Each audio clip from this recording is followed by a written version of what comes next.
UP के दो लड़के एक बार फिर से चुनावी मैदान में साथ साथ आ रहे हैं और बीजेपी को टक्कर देने के लिए दोनों मैदान में उतर चुके हैं। दरअसल हम बात कर रहे हैं समाजवादी पार्टी के अध्यक्ष अखिलेश यादव की और कांग्रेस सांसद राहुल गांधी की।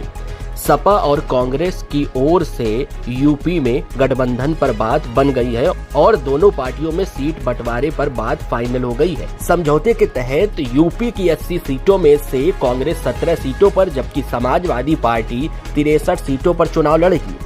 सपा अपने कोटे से कुछ छोटे दलों को भी सीट दे सकती है, ऐसा कहा जा रहा है। तो कांग्रेस के यूपी प्रभारी अविनाश पांडे, प्रदेश अध्यक्ष अजय राय और सपा प्रदेश अध्यक्ष नरेश उत्तम पटेल और प्रवक्ता सपा के राजेंद्र चौधरी ने बुधवार को बताया कि समझौते का ऐलान हो गया है।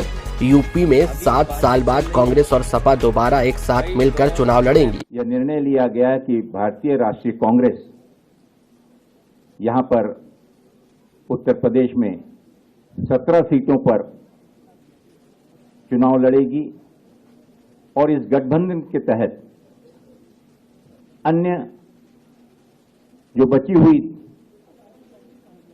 63 सीटें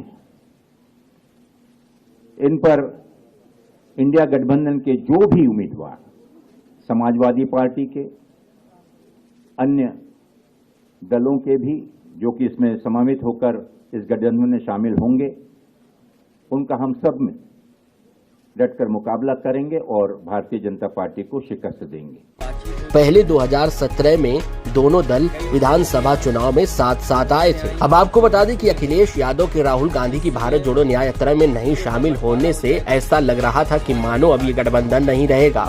दरअसल इसके पीछे कुछ सीटों को लेकर खींचतान मुख्य वजह रही। कांग्रेस पहले मुरादाबाद और बिजनौर सीट की मांग कर रही थी, लेकिन सपा इस पर राजी नहीं थी।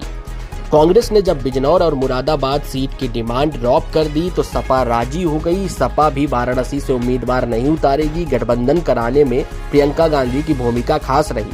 उन्होंने मध्यस्थ बनकर अखिलेश और राहुल के बीच बातचीत कराई और सीटों की जिद छोड़ने पर दोनों को राजी किया। फिर दो बातों में सहमति के बाद गठबंधन हो पाया। पहला, कांग्रेस हाथरस सीट सपा को दे। कांग्रेस ने इसे मान लिया। इसकी वजह से कांग्रेस को सीतापुर सीट मिली। दूसरा, बुलंदशहर या मथुरा में से एक सीट सपा ले और एक कांग्रेस। इस पर कांग्रेस राजी नहीं थी। फिर मान गई। कांग्रेस ने श्रावस्ती सीट पर अपनी जिद छोड़ दी। अब बता दें सपा ने कांग्रेस को कौन कौन सी सीटें दी हैं। इनमें है अमेठी, रायबरेली, प्रयागराज, वाराणसी, महाराजगंज, देवरिया, बांसगांव, सीतापुर, अमरोहा, बुलंदशहर, गाजियाबाद, कानपुर, झांसी, बाराबंकी, फतेहपुर सीकरी, सहारनपुर और मथुरा सीटें हैं जहां पर कांग्रेस के प्रत्याशी मैदान में उतरेंगे तो सपा इनको समर्थन देगी। कांग्रेस ऐसी सीटें चाहती थी जिस पर उसकी जीत की संभावना हो। हालांकि कांग्रेस की ओर से 20 सीटों की मांग की गई थी, लेकिन सपा की ओर से 17 सीटें ही दी गई हैं। कांग्रेस के विश्वस्त सूत्र बताते हैं कि रायबरेली, अमेठी और लखनऊ की भारत जोड़ो न्याय यात्रा में अखिलेश यादव शामिल न होना कांग्रेस को समझौता कराने की मुख्य वजह में से एक है।